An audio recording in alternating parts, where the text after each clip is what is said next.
Coming to you live from New York City, it's Jim Caruso's Pajama Cast Party.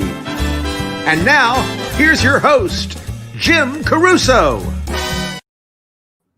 Hi. I don't know why I just was it Charles Nelson Riley? It's attractive. Welcome to Pajama Cast Party. Not just Pajama Cast Party. I'll explain that in a minute. I'm thrilled that you're here. This is going to be such a great show. By the way, did you know this was the shortest day of the longest year of the year? Thank you. Really happy that you're here. This is our 36th episode of this damn show, and there's so much to discuss. But first of all, there's somebody I want you to meet. Just a little background. I was an only child. More than anything, I wanted to be part of a musical family. I wanted to be an Osmond, a Partridge, a Cassidy. My mother finally drew the line when she was well into her 80s. She finally said, this is not happening. But actually, that's probably why I've surrounded myself my whole life with just stupidly talented people.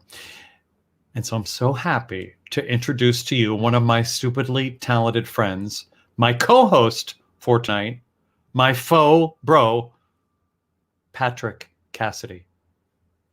Yellow. I'm Paul Lynn. I love what you said, Jim. I don't know why I was like, oh. I'm the center square. Wait, but before we do this little shmoo, I'd like you to go away. Ruby, who's the fabulous Ruby, can you just take him away? Just take him away. Thank you very much. Hi, I'm Patrick Cassidy, and I'm the artistic director for Studio 10 Talks. And tonight, we are joining the incredible Mr. Jim Caruso and Pajama Cast Party. Here he is, Jim Caruso.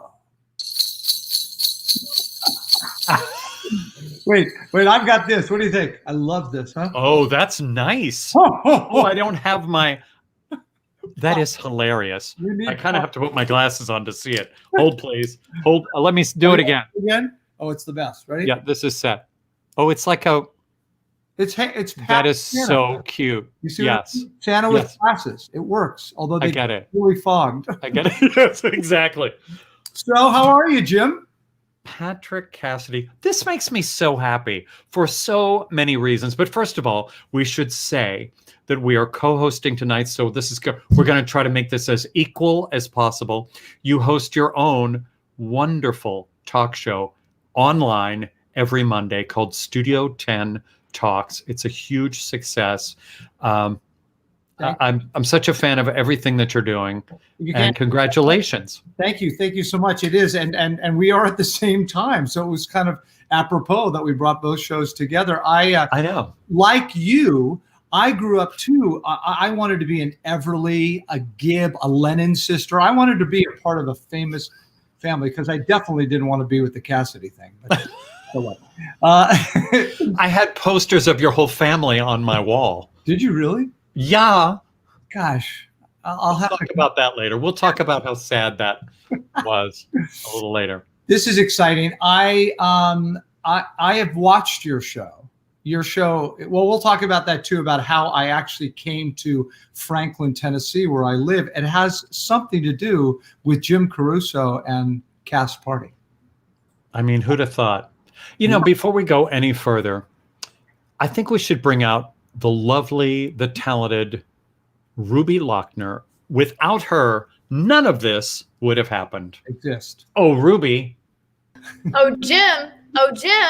How the heck are you? I'm good. Happy Monday, everybody. Have you met Patrick? Oh, Ruby and Jim. Oh, Patrick. Okay. This is when we talk, Patrick, about why we do this. And how we are continuing to do this without going into a lot of detail. These platforms cost something to do, and it's nice because the viewer can thank us via Venmo or PayPal at those addresses. Yeah. And what we're going to do tonight is split it between you and your theater and that beautiful organization and us and this beautiful theater. Yes. And let me say to you, yes, we do it on it's the first thing and the last thing I say is that, as a theater company, nonprofit, we survive on producing shows and donations. And right now we can't produce shows, so it's just donations. So, and people have been very, very generous at this time. So being here with you, I'm hoping that people are generous to both of us. Absolutely. Because it's a great thing we both do. Well, Ruby knows. Ruby knows. Ruby always says good stuff about this, about ticketing and normally. Well, Ruby, talk. Well, okay, here's my little spiel, you guys. And also, it is the season of giving. So I'm just going to push this even more this week. We are living in a time where live theater, live entertainment just simply can't happen right now for our own safety. So in lieu of a cover charge, in lieu of getting that movie ticket or going out to your favorite music venue, send that not only to us, but to all of your favorite live streamers. There are so many on this platform right now who are bringing you free, wonderful entertainment. And truly, the tips are what make sure that this can keep on happening. It lets us know that you want to keep seeing Pajama Cast Party and every other show that you watch. So we thank you so much in advance. And as the wonderful Julie Halston says, no donation is too small and no donation is certainly too large. So, and Patrick's will go to his beautiful theater, that organization, and ours, the proceeds go to Broadway Cares, Equity Fights AIDS every week. Those people are angels. We love them, and it's a gift to be able to do that. Ruby, you did that fantastically. Ruby's she's good at this. She's really good at this. Look, they're coming in already. So thank you. And Jim, don't forget, it is the season of giving. Christmas is coming up. And sometimes we all have that one person in our life who we forget to, get a present for you. So you can always hop over to PajamaCastParty.com and go to Ye Old Gift Shop-E and get your Pajama Cast Party ornaments, get your sweatshirts, get your pajamas. Nothing says Christmas like pajamas, a mug, a shower curtain. Look at. So many mugs, people. This is so great. I love this.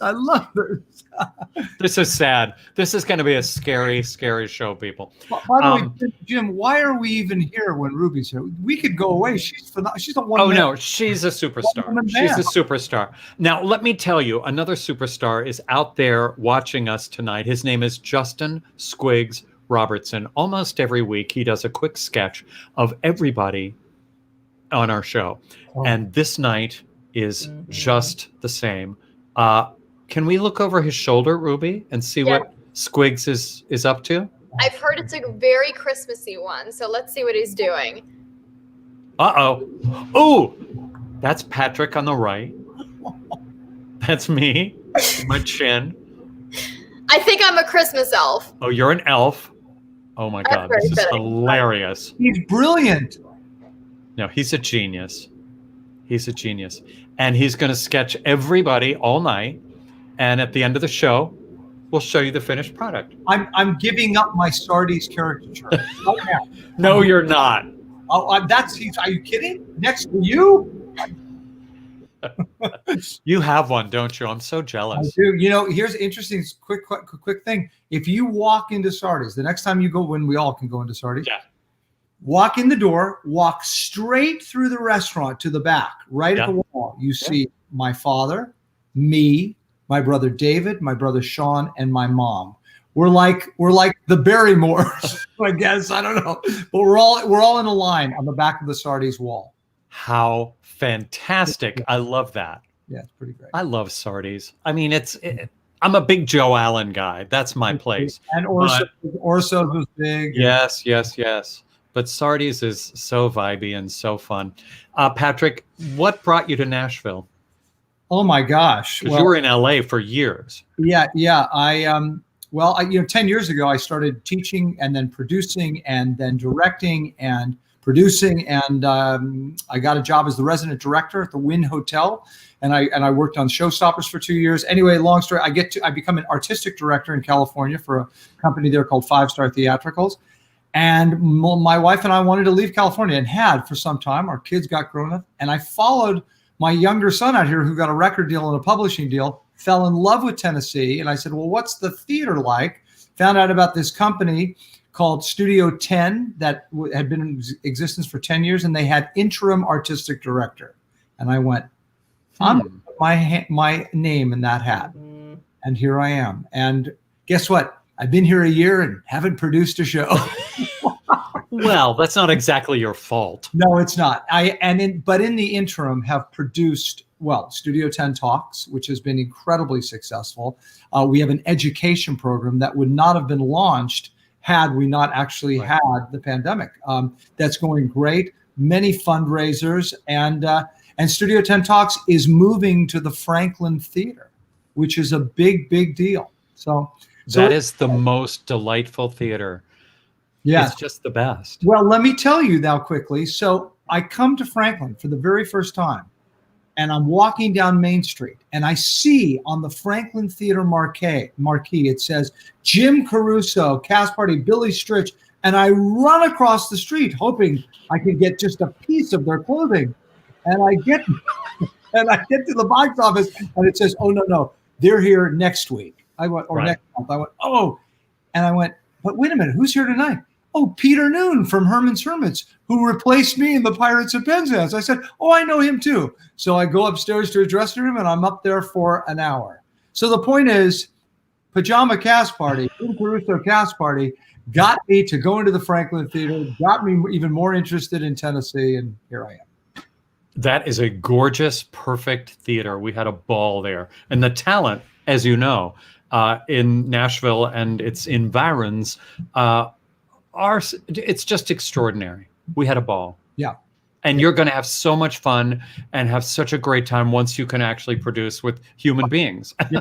No, we're really excited. We have actually a couple of other things too that are going, like right now. One real specific thing, maybe a possible, I can't talk about it, little movie musical, but I'll tell you about it. Fantastic. Some good stuff. Yeah. Well, tonight we decided to celebrate the leading ladies of the theater. And these women, oh my gosh, the talent. I mean, you and I just got to hear them just sing a little bit. They're going to get to sing here. We're like the luckiest people in the world. But I say it every week. How lucky are we? So lucky.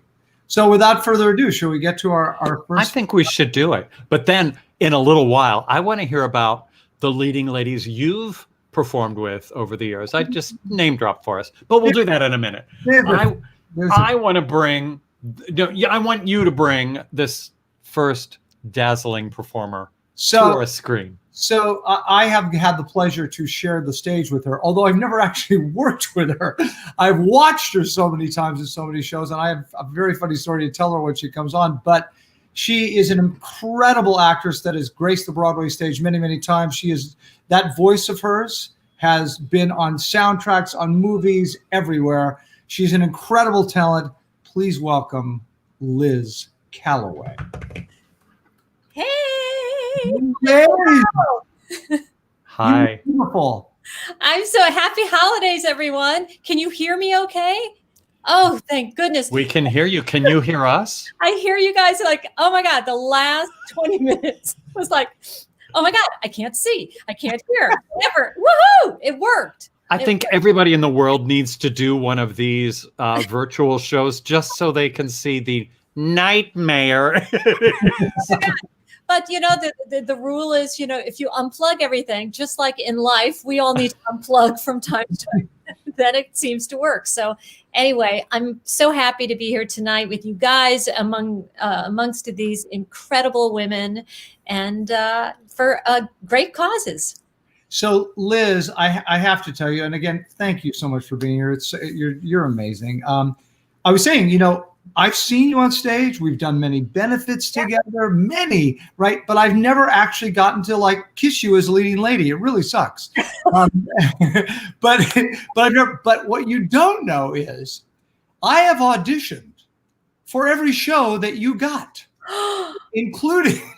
I don't know if you know this. Do you know that I was up to replace Todd Graff and Baby? Oh my God, I did not know that. Oh no! It gets It gets deeper. I was up for the lead of D'Artagnan and the Three Musketeers. Well, that one you shouldn't feel too bad about. I was up for Rum Tum Tugger, and they said, "See you later. Go be a dog." Oh my God! No kidding. And of course, Chris in Miss Saigon. So all I want to know is, why is it that you're so good and get the jobs, and they keep ignoring me? Well, all right. If you want the truth, I said to the producers, please, whatever you do, do not hire Patrick Cassidy. Got it. Now, thank you. You know how much therapy I have to go to just to get over it? Actually, you never told me that in all the benefits and things we've done together. I never knew that. That's amazing. Well, you never know. Hopefully we'll work together someday. I can't wait. Well, Well, Patrick, you have your own theater. You have your own theater. Hello. Yes, hello. No, I haven't even gotten to the pitch yet. Just give me a few minutes. Oh, okay. I smell love letters. You're extraordinary. You are extraordinary. And every time that I have gotten to at least share the stage with you, you're always, the last time was I think in Palm Springs, and you were there, and Julia was there, and Jason, our good friend Jason Graf, put us all through it. Anyway, you're wonderful. Yeah, for one night only. Oh, that was fantastic. That was fantastic. And we didn't get to do it this year, but hopefully 2021. That's right. That's right. Well, Liz, I saw you last night, actually, in your sister Ann Hampton Callaway's virtual Christmas concert. You sang so beautifully. But you have a new Christmas CD. I do. It's so beautiful. Oh. It's been on nonstop. Oh, there it is. Wow. Oh, Comfort and Joy. Looks with real. Peter Calo. Yeah, no, it was a crazy last minute thing. I decided in October, I thought maybe I'd record a single, and then and it turned into this 10-song album with Peter Calo, a brilliant guitarist, and we did it in 3 weeks. And it just is kind of one of those things. If you had told me the beginning of October that I was going to have a Christmas album this year, I would have said, you're crazy. But it was just such a joy to do. And the response has been amazing. I think we all are in desperate need of music right now. Mm-hmm. And so many of the songs I did came from, I put a thing up on social media asking for song requests when I thought I was just going to do one song. And oh my God, so many people, there was like 1,000 suggestions. And I went, wow, people really want to hear, we need to hear music right now, and something to, unite us and connect with each other. So yeah, I'm pretty proud of it. And I'm pretty tired. I bet, because you're doing a lot of promoting of the CD. This virtual stuff means you can just hawk your wares so many different places, and so many people are interested in this album. That's the thing that is, when I made it, I just thought about wanting people to hear it. I didn't think about, okay, now I got to wear this hat, get it out there in the world. Right. But it's just been lovely, and the word of mouth is so nice, and I so appreciate everyone's really nice comments about it and sharing it. And so, yeah, it's been a very unexpected pleasure at the end of what has been for, just such a difficult year. You should know, Liz, that I spoke to Jason Graf today, and he said, I knew Liz was successful. I knew she was incredibly talented, but during this virtual time, she's become a movie star. You're in demand, really in demand. Well, I don't know, because none of us can go anywhere. But that's when I don't know if it's been this way for you guys, but one of the challenges of this whole time is also learning to become technically proficient at stuff that we never had to do before. And I have to say something to you, Jim. Do you know this is my cast party debut? I have never, and it's not because I didn't want to, it's just I live about an hour north of the city, and I've just never, it's a little past my bedtime. Well, let me tell you, we've only been doing it 18 years, so you've been busy. Yeah, I'm not that busy, but this is like, oh my God, I'm finally. I'm thrilled. I'm thrilled.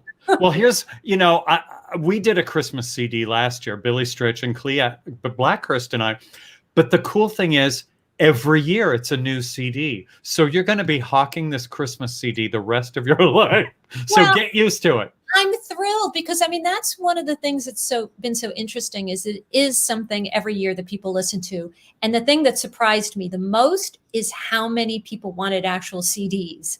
Right. And I think it's because of holiday music. And there's something about having something tangible. Although if people stream or download my album, I do have the liner notes and the e-booklet on my website. That people, because I know that's part of the fun. I love to read liner notes, and find out about that. It's interesting, Jim. This is also my cast party debut, and I realize you just never asked me. Yeah, I never wanted you. Check, please. Thank you. We'll crash it together, Patrick. He never asked me either. I think. Oh, please. I'm not getting into this. I love both of you equally. Would you sing for us? Please. I'll try. If you could see, I've got like my little thing here, and I think I have the track. And hopefully it's going to work out. By the way, as long as you have your little thing, I've got my things here. And the thing that I have learned, I've got all these playlists and stuff for all the singers out there who were all doing this. I recorded 5 seconds of silence, and so I always do silence and in between songs. I highly recommend it. I don't know why I'm saying that. All right, this is the first song on the album. And I'm a huge Carpenters fan, and me too. But singing this song this year feels different. Okay. Greeting cards have all been sent. The Christmas rush is through, but I still have one wish to make, a special one for you.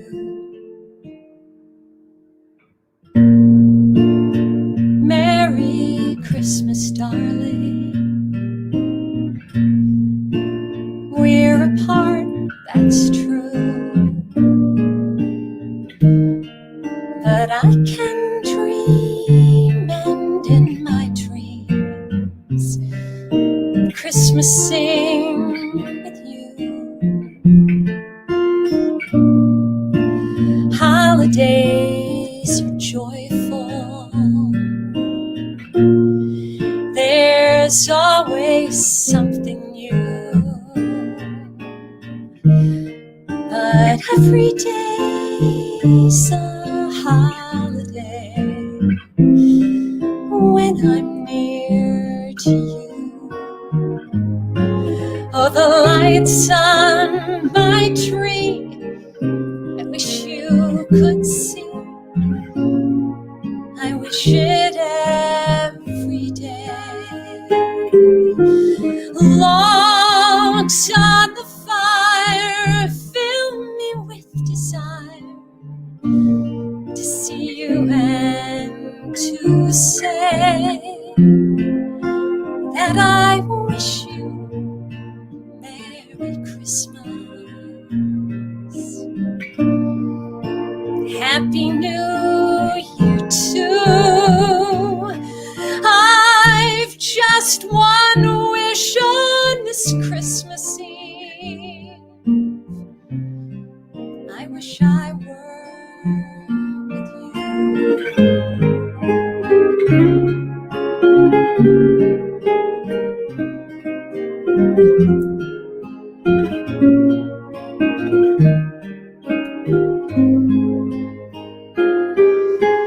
Logs on the fire fill me with desire to see you and to say that I wish you Merry Christmas. Happy New Year too.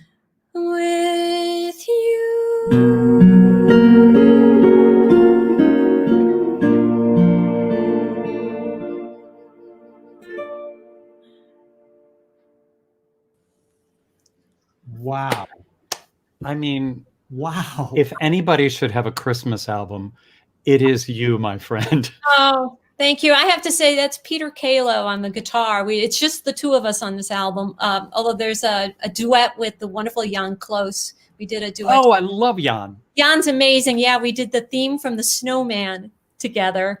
But it was just Peter, I've discovered, lives 5 minutes from me.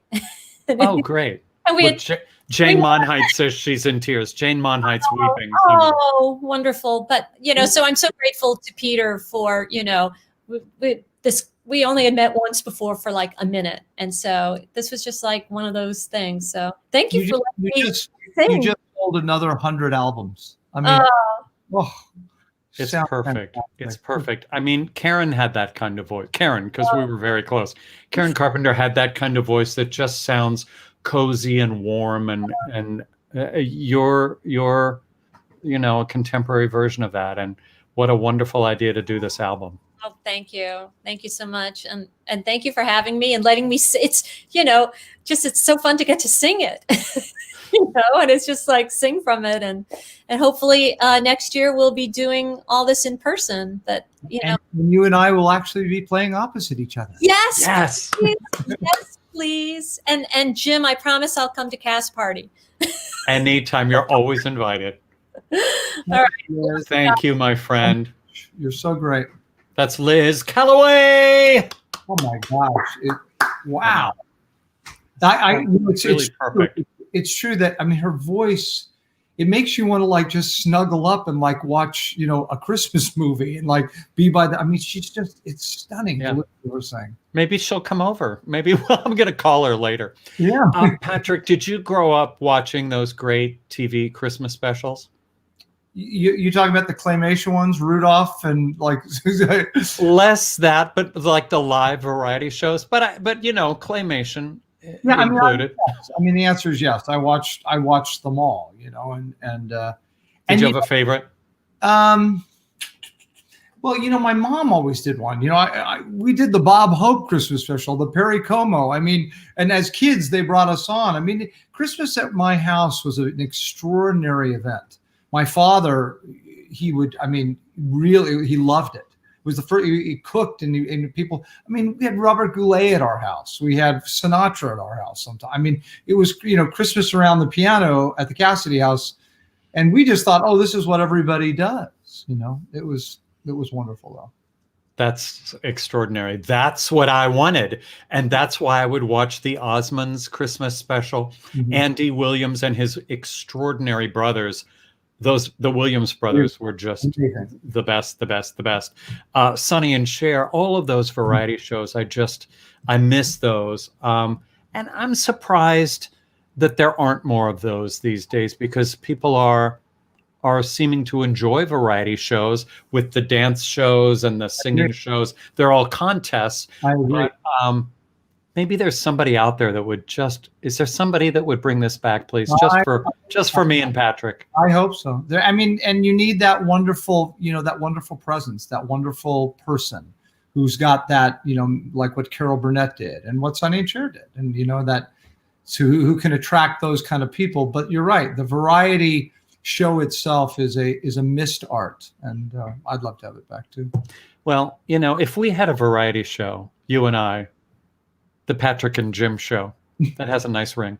We would have this. You have to color my hair. Yeah, no, it looks so good.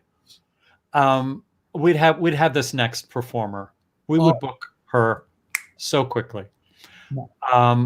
Julia Murney created and/or starred in some of the most iconic roles in the history of Broadway, from Wild Party to Wicked. She's one of the favorite vamps of all time and my favorite scamp. Here she is. It's Julia Murney. Oh, wow, Julia. She was a VAM. Oh, ho. If you're going to call me names. Wait. Now I have to put back on my mask. And I have to tell you, the variety show that we'll all be tuning into next year will not be called the Patrick and Jim show. It's Cassidy and Caruso. You guys. Oh, much better. Yeah. Much better. See, thank you. This is why we need Julia. Irish and Italian. There we are. So we Yeah. figured that out. So that's great. How are you? I'm pretty good. You know, I mean, oh look, Michael Winter's watching. He Michael loves you. Winter. I mean, wait. Let me clarify. I'm awesome because I just listened to my friend Liz sing The Carpenters. So I'm awesome, and then I'm also terrible because now I have to sing. Oh yeah, poor untalented you. So sorry. It's Poor crappy you. But who still sounds the way Liz sounds after so long of singing? She's just so pure. Her sound is so it's like milk in the best way, like milk from a good free range cow. or at this time of year, an eggnog. It's perfect. Perfect. She's perfect. See, that's a review I bet she's never gotten. Oh, Julia Murney's Elphaba was the reason I decided at age 5. Oh, Emily. Oh, and look what she did. A true queen and a class act. I see what you did there, Emily. Those are 2 other shows I did because I was Queenie in Wild Party and I was in a class act. I appreciate you, Emily. I appreciate your sauce. So, Julia, I have to tell you this, and I don't know you, like Liz. I've never gotten to work with either. I know. We just done concerts. But I don't know if I told you this at the same concert that you and I and Liz were at. So do you remember when I auditioned with you? Honey, yes, I do. Okay, now wait a minute. I'm starting to shake. So I go there and I get to audition with Julia Murney, and I read the scenes and in the audition, this huge crush starts to develop in the audition. And I go, and then of course, I'm praying to get the job, and they give it to some guy like Brian Darcy James, and like the only greatest Darcy James. But since that moment, I have had this crush on the incredible Julia Murney. Her talent, you were so good to me in that audition. Well, and I will tell you a sidebar on that. You came in, I remember it very well, because you sang Let Me Drown, which is from the Wild Party, because all the callbacks had to learn from the show. And at the end of that number, Jim Caruso, when I tell you that handsome Patrick Cassidy ripped his shirt open at the end of the number. And when I tell you that Lynn Meadow, who is the artistic director of Manhattan Theater Club, basically slid off of her chair into a lava lamp. Like I was like, yes, check that, everybody. And now when I do it, just the lava lamps kind of go. Oh, I need to start to do that. That's good. Yeah. When in doubt, just, why do you think I opened with this? Look, I do what you got to do. How have you been, Julia? We were talking about Jim and I, because you're in New York City, right? I am. And I've, on the show, I've spoken to so many of my friends that, have experienced COVID in New York City. And to me, it's like no other place. Like Emily Skinner, I spoke to her, and Norm Lewis, and I spoke. The people in New York City, I believe, have been traumatized in a way the whole country's been traumatized, but not like the people in New York City. Well, there was sort of and Jim, you can speak to this perhaps as well. There was sort of the initial trauma of being in the hot spot probably the second after, but the Seattle hotspot, that initial hotspot, were in nursing homes. Mm-hmm. And so there was but this was more out and about, I guess, if you will. And so just hearing sirens all the time and feeling like for a few nights, we had a curfew. Like what on earth? Like it was a lot of sort of bonkers. But then there were the moments like the banging the pots and pans at a certain time every day to thank the workers and the policemen and the nurses and stuff. There were such beautiful things that came out of it. It's funny because I feel like the biggest thing when everyone's like, I miss theater, I miss performing, I just miss running into people. Mm-hmm.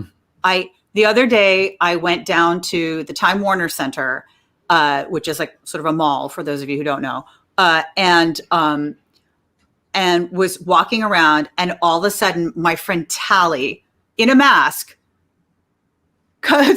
making sure it's me because you're not quite sure, and it was so exciting just to see somebody. But even just now, Patrick, when you said Norm's name and you said Emily's name and seeing Liz, I'm like, oh, these are people that I am so used to. Oh, we're doing that concert together on Monday or blah, blah, blah. And I've done 800 shows with Norm and you just run into them. And it's such a joyous event that I never particularly took for granted, but I never grasped how special that was. Well, Julia, you're such a huge part. You're such a huge part of the Broadway community because of the shows you've done, but also so one thing you used to do every holiday season, every New Year's Day, I'm going to out you. You threw the greatest party that started in the morning and went all day, where you made pancakes for everybody on the planet. I did. I had a pancake breakfast on New Year's Day for easily over 100 people every year. Oh my gosh. Or like the joke became, if photographers from like Playbill show up, we've jumped the shark. Like it'll be too much. I even have, I wonder where it is. Oh wait, I'm going to take it off the tree. I don't even remember. Oh, come on. Come on. It's a pancake ornament. Yeah. I met more people at that event than I met in some of the really serious showbiz events we've all gone to. What, like some, several relationships began at pancakes. Some business deals were made at pancakes. One of my favorite things, just to bring it all around to where we are, is one year, Mark Sendroff, who is an entertainment lawyer for a lot of the Broadway folk, not the kids, the grown kids. He sent me, back up. One year, Squigs came to who is drawing. He's drawing you right now. 2 days later, I suddenly received this email from Squigs, and he had done a drawing of me making pancakes. And he caught it too. He caught like little drips of batter, and the apron that I was wearing, and the apron I was wearing was a gift from Mark Sendroff that he had given me specifically for pancakes. I did it for 24 years, Patrick. So just so you know, this went on a very long time. I've already called and canceled my International House of Pancakes. There you go. But now and then Sendroff put Squigs's thing on a mug for me, so it sits on my piano right over there. And it was a sequence of event of a day that made me very happy. It was in my parents' apartment, and my parents don't live here anymore, so that's why it's no more. But I would turn around and just see all of these people that I really enjoyed. And it was a great day. And always, what a brilliant way to start the year. Mm-hmm. And I loved seeing everybody and being near everybody. And we were in tight quarters, and now yeah, we'll do it again. We'll do it again. Will you sing for us? I'll try, just like Liz Callaway. I feel like hopefully some of the divas who are following us are going to ramp it up, because Liz and I are bringing you the songs. Oh no, this is good. This is one of my faves. Okay, here we go. I'm going to give it a shot.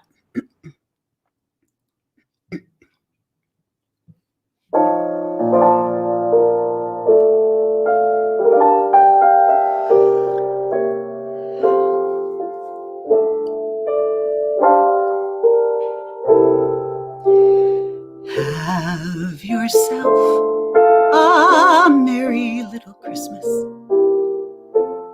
Let your heart be light. Next year, all our troubles will be out of sight.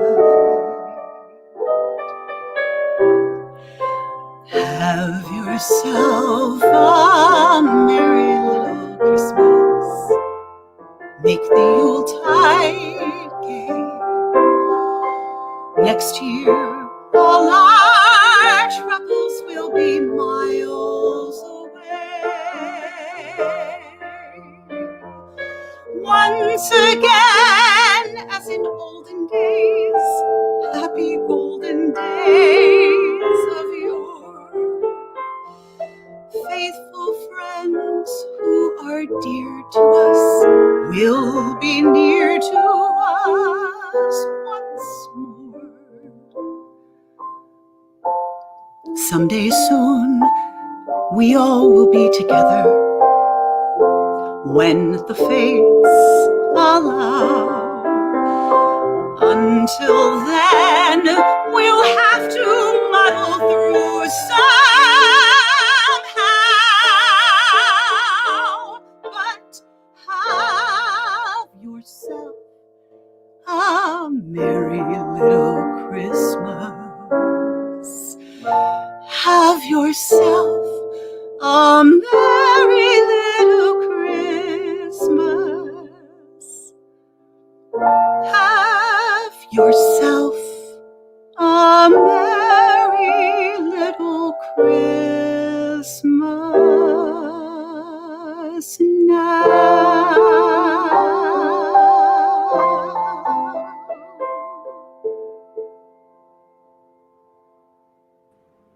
And that's how that's done. So beautiful. Oh, God, I miss seeing you on stage, Julia Murney. Oh, you're sweet, Jim Caruso. I miss seeing you hosting everything and being the most charming creature on earth. I will never forget seeing you in Wild Party. I saw you in, well, I've seen you in everything you've done. But, in fact, there you are. Oh, look. Oh, hello. Oh, look. Wild Party, Wicked. Just skinny green. I'm guessing that was Wicked. Was that Wicked? Or was that Sound of Music? No, that was Night Mother. Or The musical. Or Shrek. Fiddler.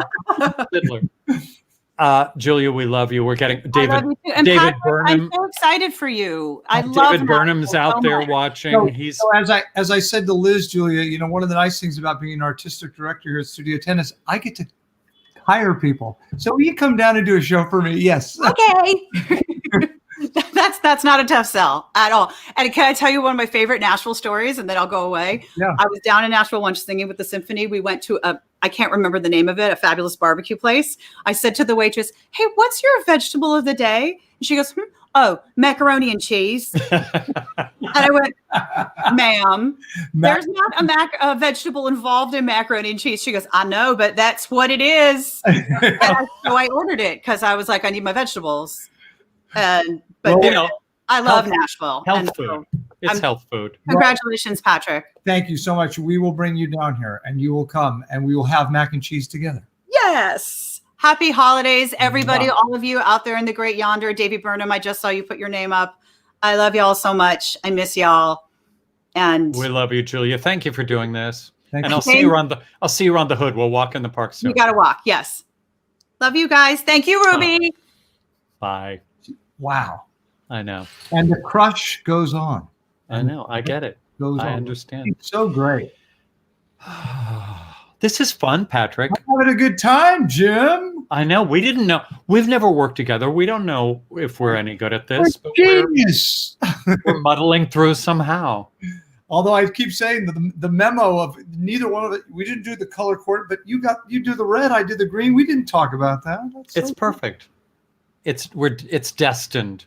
I'm having a grand time. So is it my turn to introduce, or is it your turn to introduce? Yeah. Talk about our next guest, who of course we love. Okay, so this particular woman, I mean, I know her from back in California because she actually worked for the former company that I was the artistic director for when it was Cabria Music Circus. It then became Five Star Theatricals. I then went, and I'm gonna give it to her when she comes on, that I went to try to hire her because she was so brilliant as Mrs. Wormwood in Matilda. Did you see her in Matilda? Yeah. I was there opening night. Oh gosh, was she good? Yeah. She has a career that is unbelievable. I have a very specific question I want to ask her, but the talent is just extraordinary. Please welcome to the show, Lesli Margherita. Hi, Leslie. Hi. Best screen ever. Welcome to the self-tape heart of the room. Yeah, beautiful, right? Yeah. I'm back in California, Patrick. I'm home. Oh, you are? In LA, yeah. Are you living there now, or are you? I always went back and forth. My husband is in LA all the time. And then I had never lived in New York before Matilda. I was like, oh, I'll go at some point. And then I was only going to be there a year. It's been 7 that I've been going back and forth. I know, crazy. Well, I don't really want to live there. You're pretty good. You're pretty good, and the Big Apple knows it. So. Oh no, she's beloved. She's beloved on these streets. I miss those streets. Huh? I miss those streets. Ha! Ha! It's good when we all talk over each other. It's very attractive. I have a question for you. Yes. I saw you do a show about 3 years ago called The Who's Holiday, which was maybe the funniest thing. Oh, now come on. Just first of all, the foot alone, the arch. She's pointed. And the pointed. Cindy Lou Who. Alone. Yeah. You played Cindy Lou Who as an adult. Yes. And kind of a little bit of a, can we say skanky? Yeah, she's had a tough life. She was in a trailer. She's got a bit of a substance abuse problem. Ish. I have never watched anybody work so hard on stage and first of all, and get laughs. The laughs you elicited from that crowd. But this was in verse, 2 hours of a poem. Yes. Just you. Just me. It was the hardest thing I've ever done. And I bet. Last week, actually, for Broadway Cares Equity Fights AIDS, they streamed it because we had filmed it. I'm so glad we did. And they streamed it, and I had to watch it before I could approve that, it could go out to the world.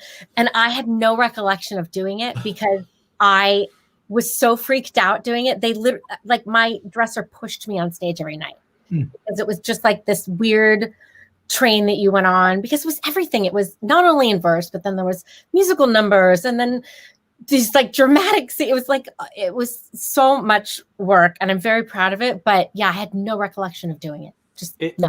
I cannot imagine. Did you ever go up? I mean, did you? Oh yeah.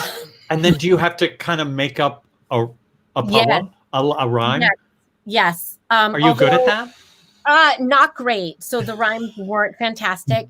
There were some times where I would just drop an F-bomb and tell the audience. I was like, that's supposed to be in verse, but whatever. And because this is me, what are they going to do? Fire me? So I just would, whatever happened, it happened. It all happened. It really did. It really did. And it was a great script written by Matthew Lombardo, directed by Carl Andrus. It's funny, it's irreverent, but it's also it's kind of touching. Really touching. And it's about redemption. And it really played well now because it's about somebody living through hard times and being alone and what that means and how do you get through those times. So it really, I think, touched people. I'm so happy that they were able to stream it. And we made a lot of money for VCEFA, which is awesome, which is what we're doing tonight too.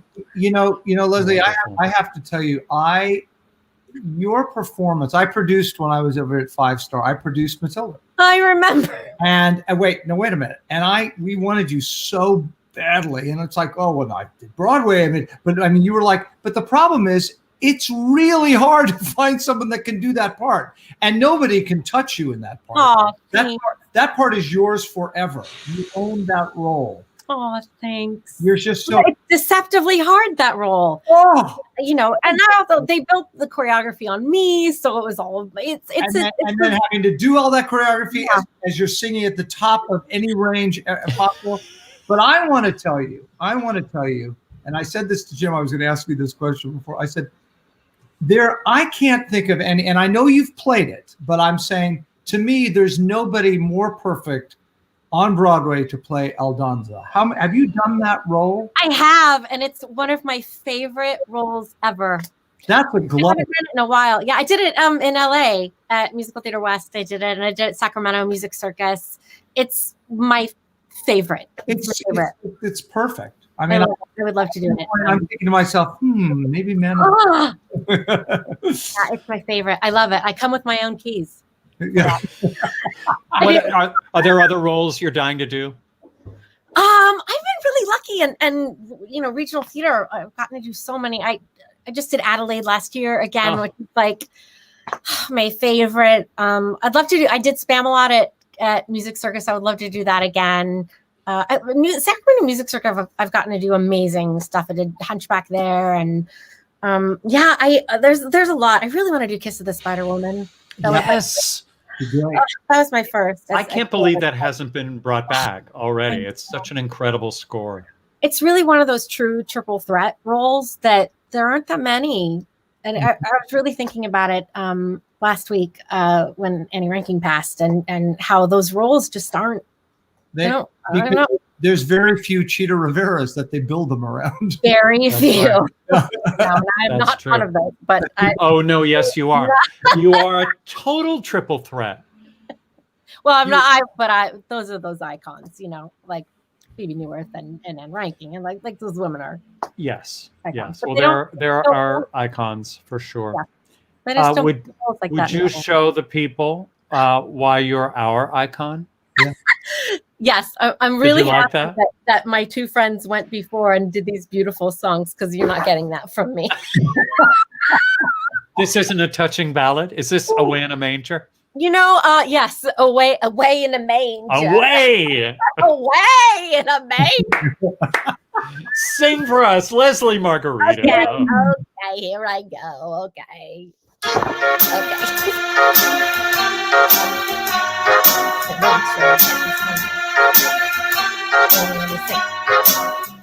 Santa baby, slip a sable under the tree for me. I've been an awful good girl, Santa baby, and hurry down the chimney tonight. Santa baby, a 54 convertible to light blue. I'll wait up for you, dear Santa baby, and hurry down the chimney tonight. Think of all the fun I've missed. Think of all the directors that I haven't kissed. Next year I'll be just as good if you check off my Christmas list. Oh, Santa baby, I want a yacht, and really that's not a lot.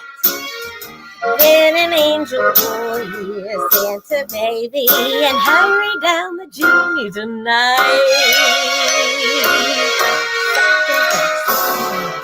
Santa honey, there's one thing that you can give to me, the key to Robert Pattinson's house, Santa baby, and hurry down the chimney tonight.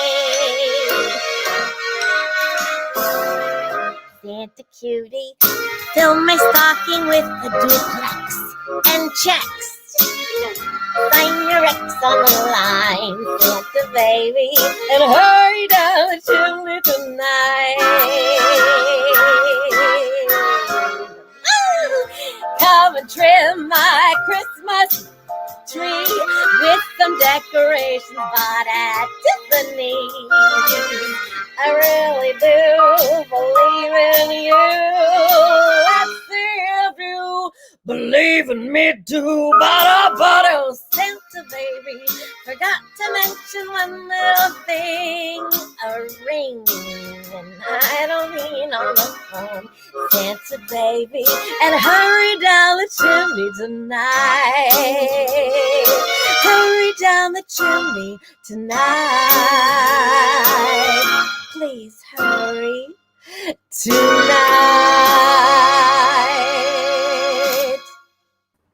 Oh my God. I'm literally screaming and texting with Billy Stritch. Billy was like, I'm screaming. And I'm like, I'm screaming. Why don't you have your own combinational comedy something show? A girl has tried, and yeah. It's going to happen. Oh my gosh. You really should be arrested. Really. You funny. You give it all, my friend. Too much sometimes, some would say. Some would say. Not me.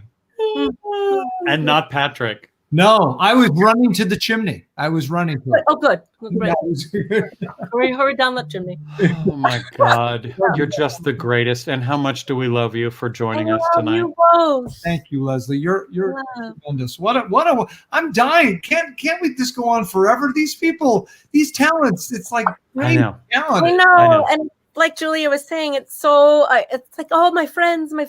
Billy, never too much. I love seeing my friends. Great. I know. This is the way we can do it. Yeah.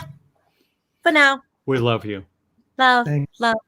Love Bye. you. And happy Oh, Wow. oh, bye. I guess we were done with her. Were you screaming in the green room? I was screaming. Dying. Yeah. My neighbors are like, what is happening? I do want to say, if you're enjoying this, and you are, let's just say you probably are, we can't do it without your help. Studio 10, Pajama Cast Party. We would love to accept your donations and your tips and your presents, your gifts, by going to that down there. We're going to split it, and we thank you for your support. Yeah, we love what we do. We sure do. We sure do. And we're lucky and blessed enough to have these incredible women on tonight. Wow. And do I get to introduce this next incredible, talented woman? Well, here's what I thought we should do. Why don't I introduce her, and then I'm going to leave this to you, because let's say that you and our next guest have a past. Yes, we do. I have wanted to. Yes, let's go. Yeah. Well, she's one of my BFFs. She's an icon of Broadway and television. You might have met her when she was Alice on a TV show they called Alice. But boy, her theater career has been massive, and she can currently be seen on CBS in a wonderful new sitcom called Be Positive, that our friend Marco Panett has created, starring Annalee Ashford, who is also a genius. I can't wait to hear what you guys have to say to each other. Ladies and gentlemen, Linda Lavin. Hi, Kate. I can only see half of your face, Linda. All right. Higher or lower? Yeah, higher. There you go. We are. Hi. Hi, Linda. Hi, Patrick. Hi, Jim. What a wonderful show y'all are doing. It's fun. We're having a good time. Where are you, Linda? I am in Costa Rica in Central America. Oh my gosh. In our apartment, and Steve is holding the camera. We are here together and feeling so close right now. I know. Yeah, so far away. So, okay. I have to tell you, I mean, everyone on the show tonight are the talent, and I know them all, but I've never, and I've gotten, I've lived a long time. I've been in the business a long time. I've never gotten to talk to you ever about your experience working with my father. Right. It's a bird, it's a plane, it's Superman. I know. We have never spoken of it, and now we shall speak in front of millions. Millions. And before we do, I just have to do this for you, and only for you. You know, you're really quite a dish. You're what a guy might call delish. You've got an awful lot of class. You're practiced solid as a knish. The woman for the man. Yes. He was to work with your dad. He was funny from the get-go, and of course, he was one of the funniest people I've ever met. He was bright and brilliant and powerful on stage, and ironic. I know what you know of him. This is not news to you. Not at all. But the power of him on stage, and his generosity and his sense of humor, and the way he and Hal made each other laugh. and he made all of us laugh. His flirtatiousness, his sexuality, his voice. I mean, let's face it, in those years, we were all much younger and we were all doing really, a lot of smoking cigarettes and going out after the show and drinking scotch and cigarette. I mean, those were the days, right? Yes, they were. Oh, they're all over now, but I can't. And then walk in the theater the next day, do 8 shows a week, and never warm up. He never warmed. I never heard him warm up. He'd walk onto the stage and sing with this angelic, glorious, magical presence, beautiful voice, and he was one of a kind for sure. Oh, you are. I'll be able to tell you that he raised the bar for all of us by what he did on stage. Oh, Linda, it's just so wonderful. Thank you for that. You are, I've been so blessed to have spoken to so many people over the years, and just so you know, I got to do that part at the Dallas Theater Center. And it was not just a revival of it. It was actually a revisal. Roberto Saccarzo had rewritten the script because the music is great, but the script was a little dated, and they rewrote it with the intention that they were going to bring it back to New York. And I got to play Max Menken, and it got phenomenal reviews. It was I felt like I was just sort of channeling him through me. And Warner Brothers ended up putting the kibosh on it because Man of Steel was coming out, and they didn't want any other Superman. So, always a problem. When we were opening Superman, Batman had just come out on TV, so there was always a nemesis around the corner, something to pull it down. When we opened Superman, it sounds like I'm talking about the Middle Ages. The highest price ticket was $12.50. Oh my God! I know, and it jumped to 25 that summer, and we thought, we're going to close. Nobody's going to pay that kind of money. Just flash forward to what is it now? 500. Let's see. So, whatever. But that was the Middle Ages, and those were great days. It was the Lavin Theater, now known as the Neil Simon Theater, and it was Linda. It was you saying "You've Got Possibilities," which is like that iconic song. How was that for you? I mean, what a song. It was thrilling. It was my first big role on Broadway. I'd been in the chorus, and Hal had pulled me out of the chorus. And when I saw he was going to do Superman, I called him to audition for it. He said, "You can't be Lois Lane, but I've got another part." I went and sang my audition song, which was Almost Like Being in Love. Oh. And he said, "I'm going to give you this song to learn. Come back tomorrow." And it was You've Got Possibilities, 87 verses. and I did it, and then they said, and I then borrowed a wig. Well, Jim knows this story. They wanted a blonde, so I borrowed a wig from Sylvia Miles. May she rest in peace. And I went on and I sang it again. I auditioned 5 times for that show. You've talked about your auditions tonight, Patrick. I auditioned 5 times. After a certain time, they have to pay you. I thought, this is one more time, you're going to have to give me 50 cents. But I got the part. And so it was wonderful. And it still is. It's a wonderful song. And it's the title of my first album that I made with Billy Stritch. Billy and I do our concert all over the country. We do an act together, and we do the song now as a bossa nova. We've changed the tone of it, but and you have a new CD that came out last you got year. A picture of it. I was hoping you, because I don't have one with me. And we're gonna throw it up momentarily. I hope you will. But did you see this picture? Did you see this picture we put up for a second? Ruby, put it up again. Lift up the cameras. Oh my gosh! Oh, there we are. Yeah. You on the left. Look at that. Patrick's dad on the right. Wow. Right. And it's Bob Holiday. Bob Holiday, right? Beautiful. Beautiful. I do, Linda, remember coming backstage and sitting on Superman's lap and thinking he was in costume and there was Bob Holliday. And I was like, I do remember. Pretty good. Lord. Pretty good. Linda, tell so you're on glad. you're on a sitcom Yeah. during a pandemic. Yeah, very What's lucky. happening?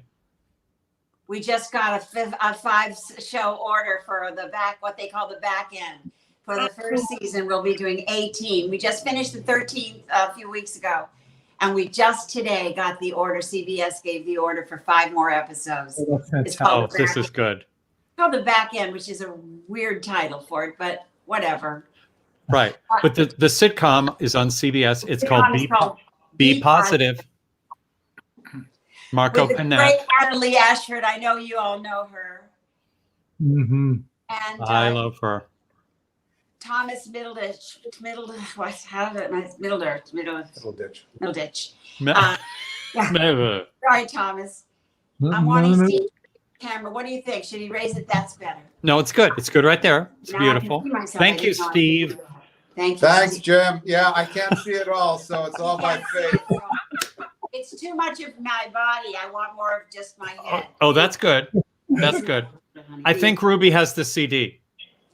There Oh, it is. Love Notes. Love Notes. Hmm.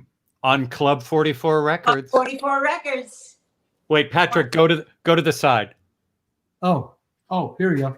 There you go. And your Yeah. Christmas album is on Club 44 Records. Yours and Oh, Joe's thanks and for bringing that up. Oh, Leah's.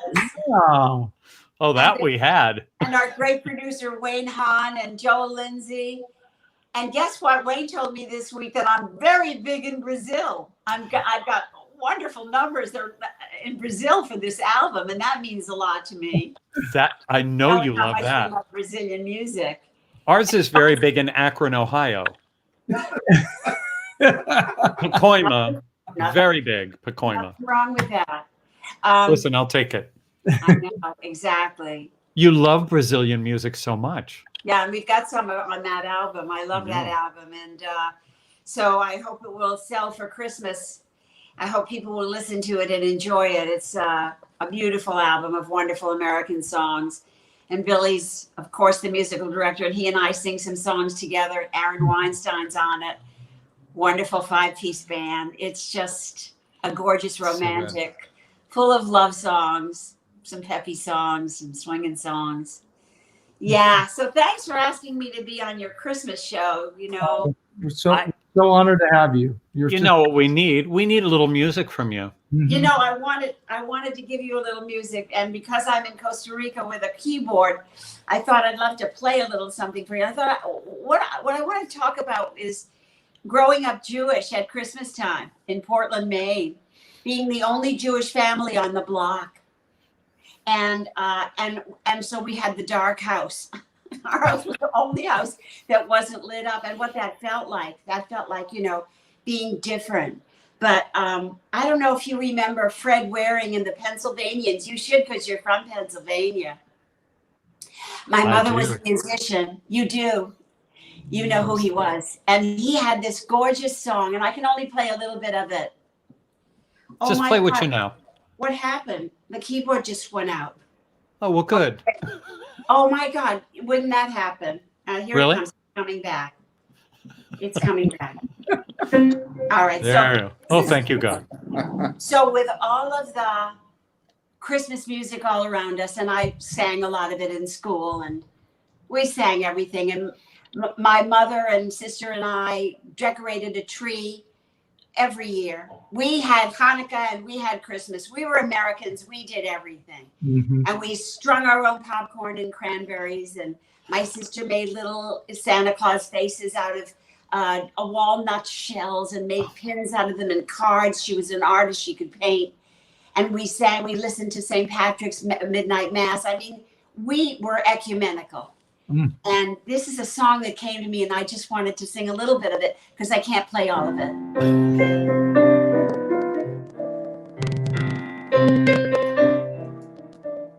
'Twas the night before Christmas, and all through the house, not a creature was stirring, not even a mouse. The stockings were hung by the chimney with care, in hopes that St. Nicholas soon would be there.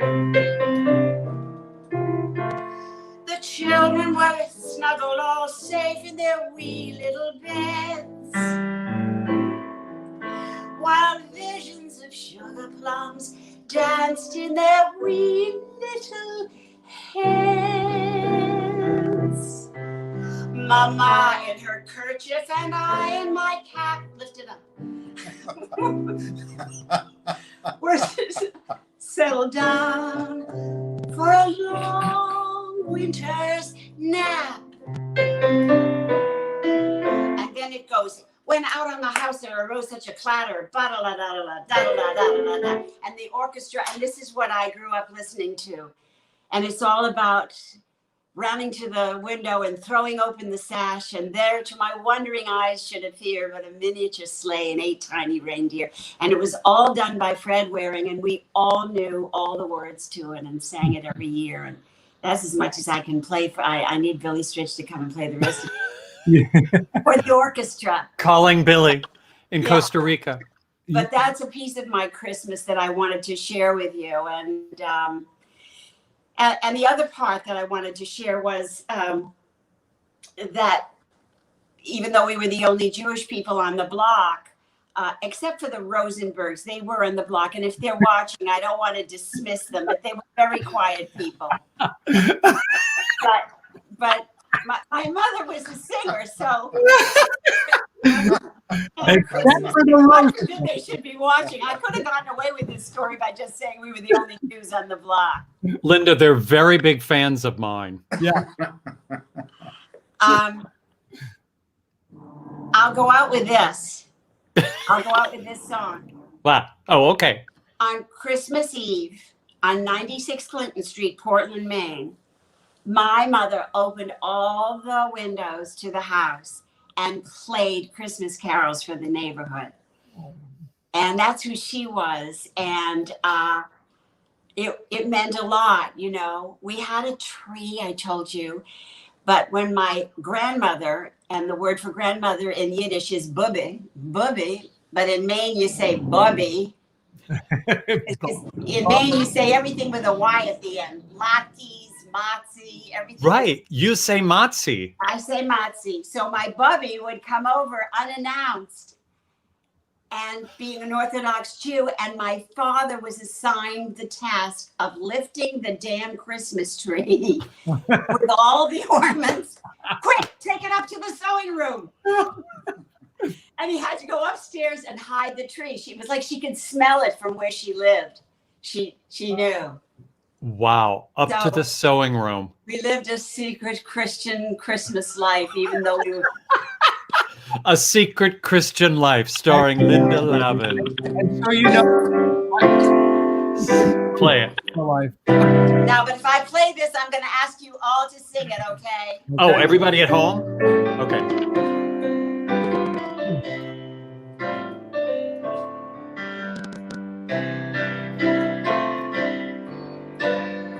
Angels, we On high, sweetly singing o'er the plain and the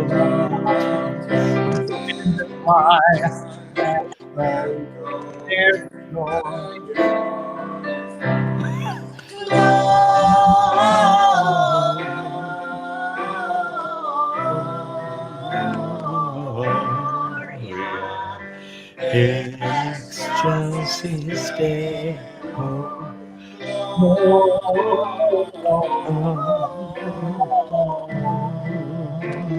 Gloria in excelsis Deo.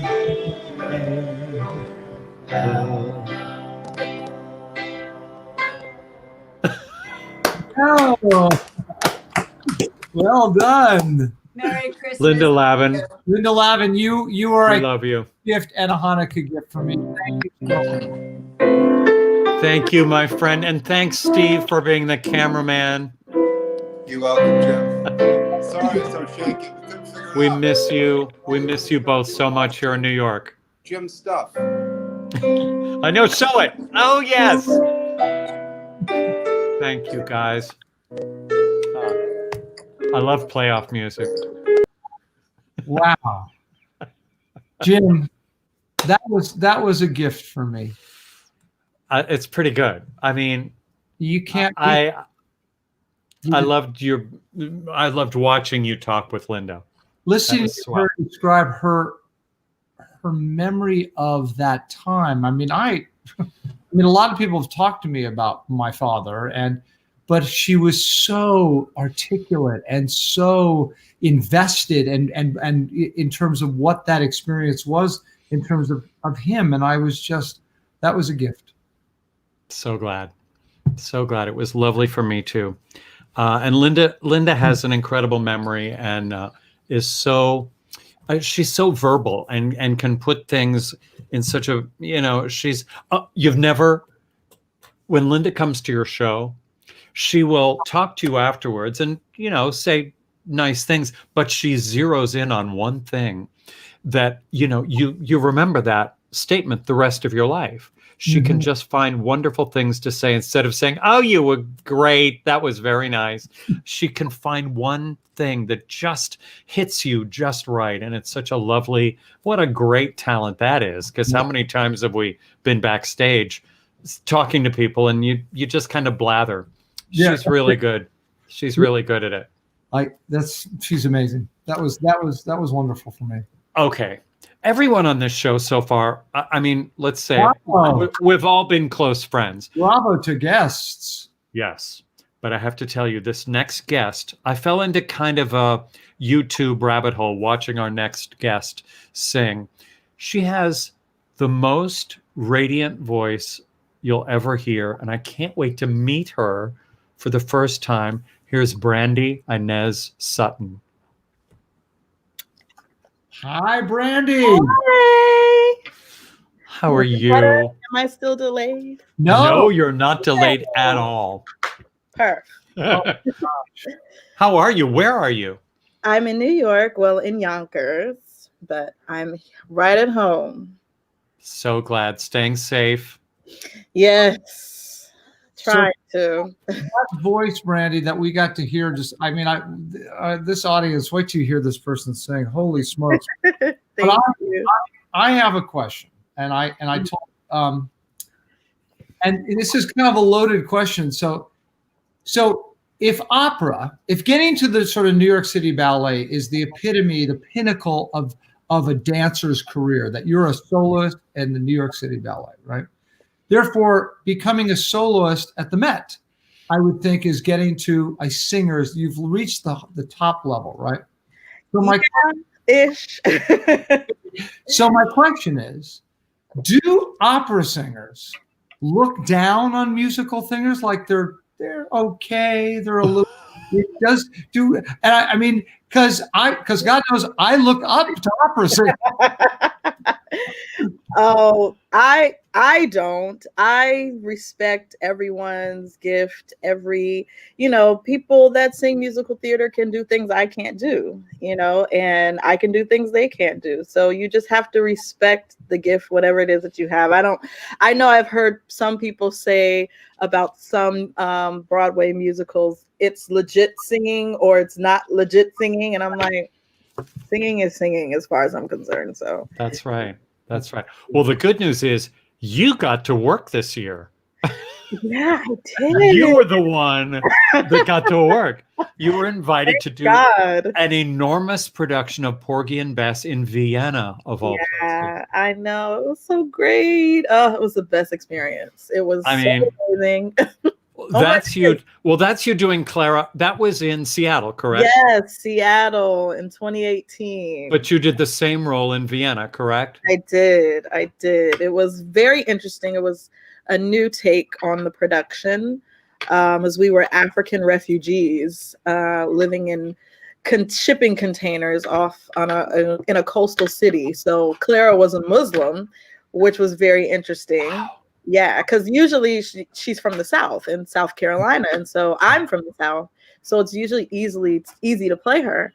But this time I had to be a Muslim. I had to have an Islamic consultation, and it was very interesting, but fun. What part of So interesting. I'm from Huntsville, Alabama. Wow. Oh, wow. Yeah. Well, I saw a picture of the set, and they were like pods. Yeah. Was that specifically for COVID safety sake? I would think that would be a really safe way to sing. No, actually, it wasn't a safer way to sing. We just were tested twice weekly. That was basically the safety protocol that they put into play. And they just asked us to make sure we quarantine with each other. So we didn't do any hanging out with anybody outside of the cast. Mm-hmm. So we just stayed around people who we knew were tested and tested negative. So. And did everybody stay healthy? Yeah, everybody stayed healthy. We made it on through. And then a couple weeks after that, they shut down the city again because of numbers rising. So we were very blessed. Wow. I wish I could have been there. Well, first of all, what's it like to sing Summertime, really one of the most iconic songs ever written? Did you feel the audience start to swoon when you started? No, when I'm on stage, I kind of zone out once I get on stage. But I did, when I made my Met debut, I did hear people say, I could hear people having a sigh of relief when you started singing. So, but I can never hear it. I'm one track mind when I'm on the stage. Where do you let them swoon? Training, Brandie? Did it start in Alabama and then you went? It did, yes. I grew up at around Oakwood University, which is in Huntsville, Alabama. I went to Oakwood Elementary, Oakwood Academy, and Oakwood College. Wow. And it's a very musical school. The Oakwood University Aeolians, who are like Grammy nominated now, world choir champions. I was part of that choir when I was there. So I grew up around music, and my grandmother chaired the music department there before I was born. And so it was just in me, but I actually started off as a biology major. Oh, with that voice? Yeah, I didn't know I had it until I got to college. I started taking voice lessons because I wanted to be in the Aeolians. I auditioned and I didn't get in. And so my voice teacher was like, you need to drop biology and you need to study music. And that's how it happened. But you must have had some great classical teacher that had a huge, huge influence on you, right? It would be her. Julie Moore Foster, who told me to drop biology. I mean, to this day, she's like a second mom to me. So, well, we thank her. What's her name? Julia? Julie Moore Foster. Julie Moore Foster. Thank you. Yes, thank you. That voice. So, can we hear a little bit of what yeah. Sing for us. I have my thing queued up here. Hopefully my 8-year-old doesn't start making noise. Sorry.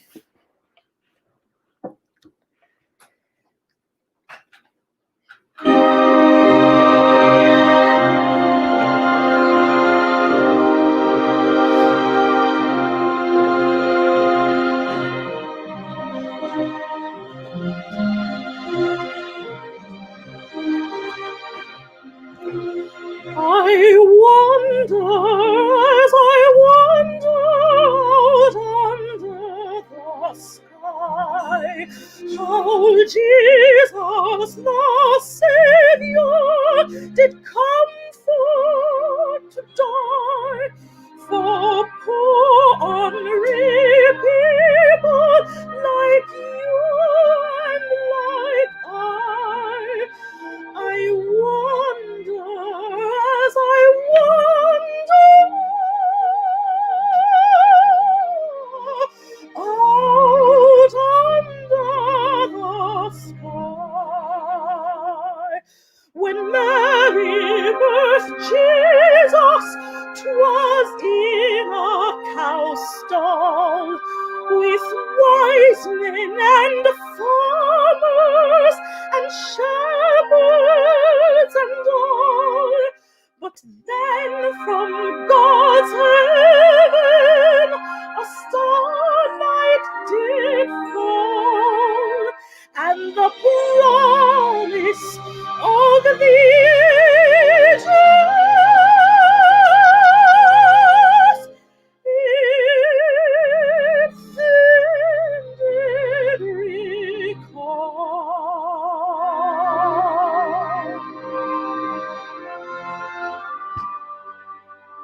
if Jesus had wanted for any wee thing, a star in the sky, or a bird on the wing, or all of God's angels in heaven for to sing, he surely could have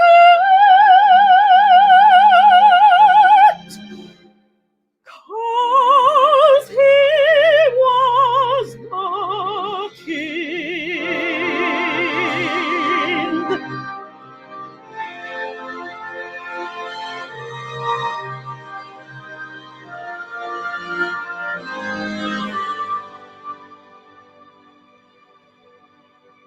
I wonder, as I wander out under this sky, how Jesus the Savior did come for to die for poor unredeemed like you and like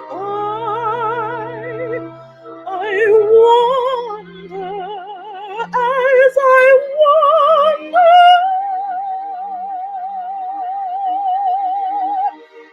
out under the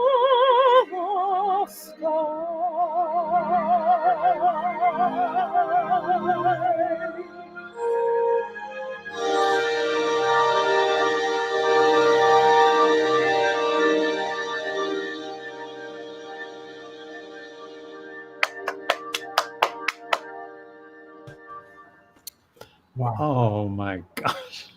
Brandie, Thank you. just Good that I perfection. look up to opera. Oh my God. Bless you. Yeah, we're looking up to her Thank right you. now. Yeah. You know what I can't wait for is to be able to see you in something and cheer you live and in person. Just know that you've made a lot of friends here tonight. Very good. I'm watching the comments. People that might not have known you before that sure know you now, and we'll see you Yeah. in something at the Metropolitan or wherever you happen to be. Please, Actually, December yes. 22nd of next year, I will be there singing The Fairy Godmother and Cinderella for the holiday production. Should everything go well, I was supposed to be there in Carmen singing Frasquita, and before that, something else. But since everything was pushed back, so December 22nd, 2021 in Cendrillon. We can put that in our books right now. People, write it, type it, live it. Yeah. We will be there. What a great, so great to meet you and to listen to So that. good to meet you all, and such an honor to be finally part of Pajama Cast Party. Woo! I'm so honored. Thank you. you. I hope you have a wonderful holiday. Tell your 8-year-old he did good. He tried. What's his name? Judah. Hi, Judah. Hi. How are you? Good. We sure love your mom. Yeah. Judy, can you sing too? Kind of. Not really. Next time a duet. Yeah. Absolutely. I'll There's see an if I act can in there pull it off. somewhere. Yes, somebody get this kid an agent code. I was in the Every day. It's something new. I was in Seattle Opera with you.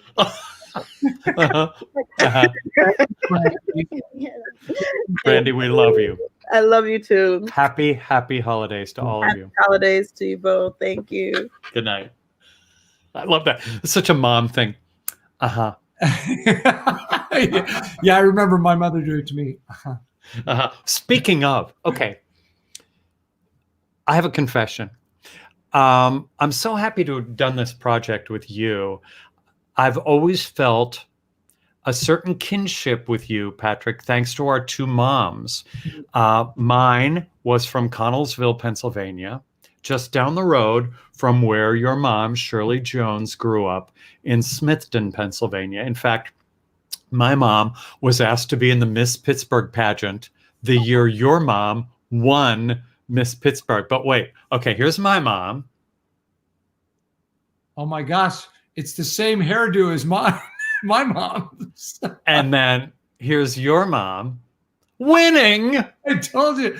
And there she is as Miss Pittsburgh. So they were in the contest together. Does your mother remember meeting her? No.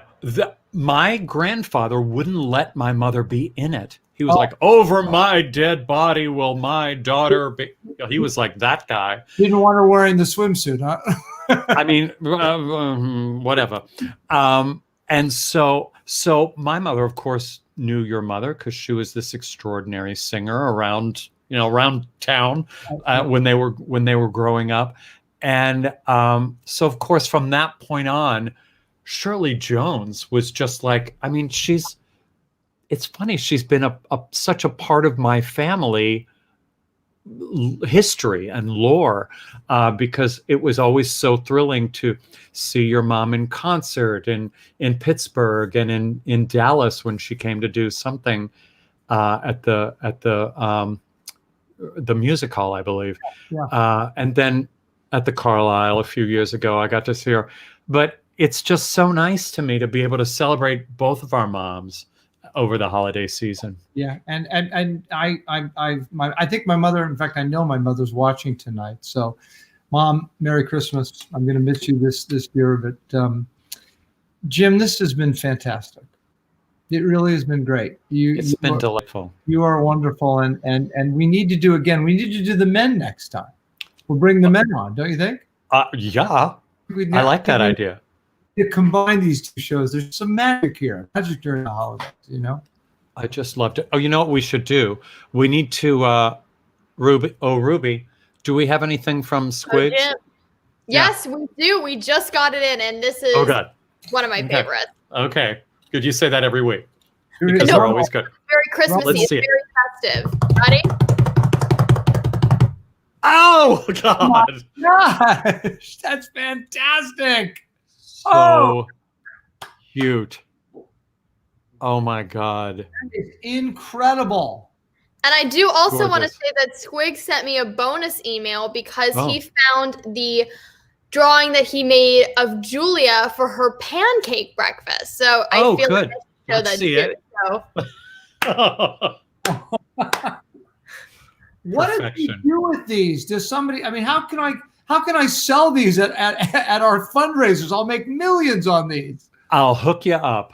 You guys should absolutely know each other. Squigs is beloved on the Broadway scene for sure. He's at every opening night. He does artwork for Broadway.com and has for years. He has little trading cards called the Likes of Broadway, the Lights of Broadway, not the Likes of Broadway. He's the guy, and he is so generous to do this with us almost every week. We just love him. So I will hook you guys up. His website's right here. It's not too late to order something for the holiday season. You know, a little belated holiday gift, a New Year's gift. We're coming up on the beginning of the new year. People are moving and, moving into new places, to start the new year off fresh. So you could get them something nice for their new apartment or their new home. Was that a hint? No, I mean, I am moving, but honestly, I was just trying to think of more reasons that you need Squig's artwork past Christmas. So I was like, what comes after Christmas? Moving, New Year's, Valentine's Day. Everybody needs. He also has mugs and all kinds of cool stuff. Not unlike, look at that. Patrick has mugs. Yeah, all God's chillin' got mugs. I need a Studio 10 mug, I'll send you We'll make a little swap, right?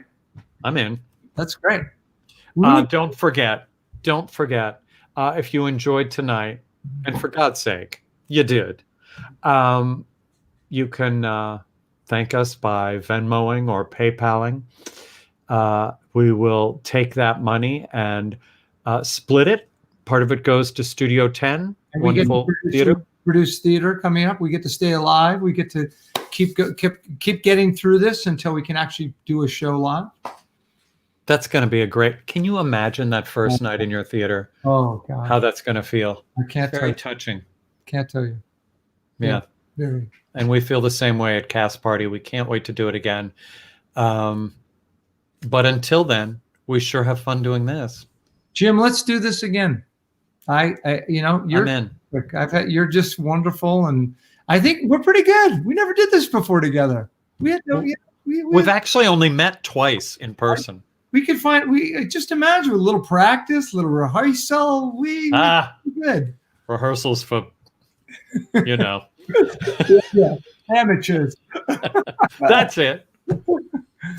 Well, I see by the clock on the wall, we have, it's time. But let me say, Ruby, William, Cameron, thank you for your help. We couldn't do it without you. Literally, we could not do this without you.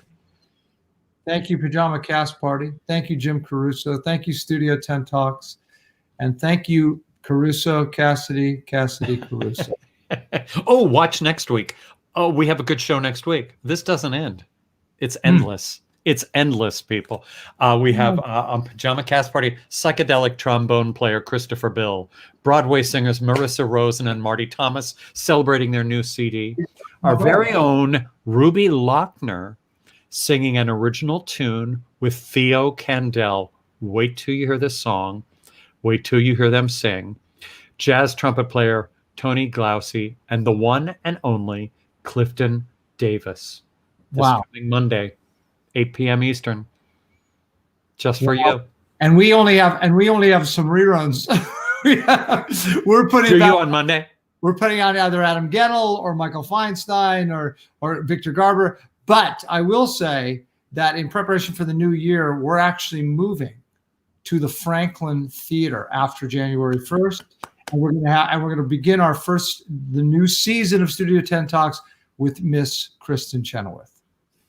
So be on the lookout. I've heard of her. Yeah.